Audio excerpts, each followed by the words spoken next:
Τι σημαίνει υβριδικό χειρουργείο? Στη σημερινή εποχή, στη σύγχρονη εποχή, οι ανοιχτές επεμβάσεις έχουν αντικατασταθεί από διαδερμικές ανέμακτες επεμβάσεις. Μέχρι πρότινος αυτές διενεργούνται είτε στο χώρο του χειρουργείου, με φορητά μηχανήματα απεικόνησης του εσωτερικού των αγγείων, είτε στο χώρο του ψηφιακού αγγειογράφου.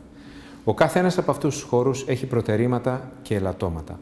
Ο χώρος ο οποίος συνδυάζει τα προτερήματα και των δύο χώρων αυτών και είναι απαραίτητος για τις σύνθετες ανέμακτες αγγειακές επεμβάσεις είναι το υβριδικό χειρουργείο. Δηλαδή το υβριδικό χειρουργείο είναι μια συνένωση του χειρουργείου με τον ψηφιακό αγγειογράφο.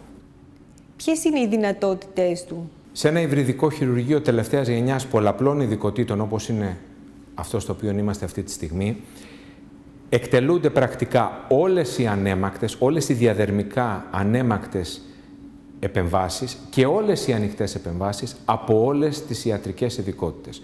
Με έμφαση βέβαια στις ειδικότητες που θεραπεύουν τα αγγεία.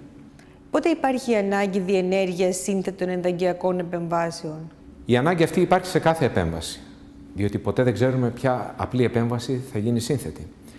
Το υβριδικό χειρουργείο πλέον είναι ο χώρος στον οποίο γίνεται με τον ασφαλέστερο και τον αρτιότερο τρόπο οποιαδήποτε ανέμακτη επέμβαση στο αγγειακό σύστημα, ταυτόχρονα βέβαια με μια οποιαδήποτε ανοιχτή επέμβαση τυχόν παρουσιαστεί να γίνει στον ίδιο ασθενή.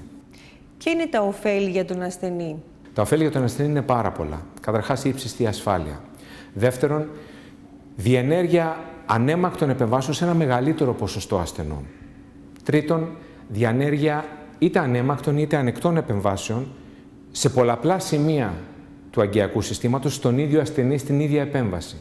Ελάχιστη δόση ακτινοβολίας για τον ασθενή και το προσωπικό, ελάχιστη δόση σκιαγραφικού που χορηγούμε για την απεικόνηση των αγγείων και βέβαια αποφυγή των λοιμόξεων. Σημειωτέων ότι το κόστος της επέμβασης σε αυτό το χειρουργείο δεν διαφέρει καθόλου, στο νοσοκομείο μας τουλάχιστον, από ένα οποιοδήποτε άλλο κόστος επέμβασης σε ένα άλλο σημείο του νοσοκομείου. Και αυτό διότι επενδύουμε στη σχέση εμπιστοσύνης που έχει ο ασθενής προς το νοσοκομείο υγεία και στη σχέση των ιατρών που επιλέγουν να συνεργαστούν με το νοσοκομείο υγεία και οι οποίοι και οι δύο θέλουν ό,τι τελειότερο υπάρχει στον ιατρικό εξοπλισμό.